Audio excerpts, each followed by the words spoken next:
My Korean parents-in-law visited us in Jeju to meet the baby. It's their first grandchild, and we would definitely see each other more often if we still lived in Seoul, but since moving to Jeju, we only meet a few times a year. To be fair, it's just a 50-minute flight, but somehow because it's a plane, it feels like a whole trip. His mom made me this adorable green bag and the fluffiest scarf for winter. It's her hobby, and it's honestly the sweetest thing that she thought of me.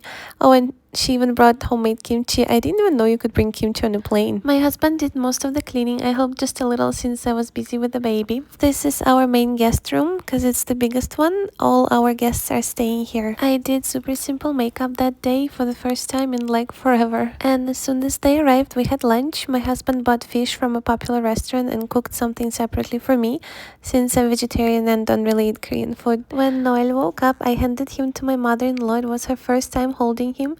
I finally got to finish my meal in peace. They said Noel is a copy of me, which made me laugh. After lunch, we went out to explore Jeju. They got so lucky with the weather. It was warm and sunny. My husband booked their plane tickets and rented a car for them as a gift. It's been ages since his parents traveled together, so it felt really special.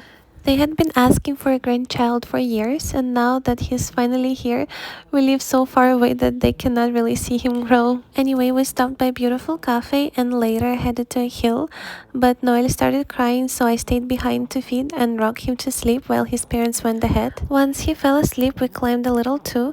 The views were gorgeous. Honestly, how could we ever move back to Seoul after this? We ended the day with dinner near the beach, though Noel got a bit overstimulated and cried again, so the ride home wasn't as peaceful. They left next afternoon. They visited Udo Island and then headed to the airport.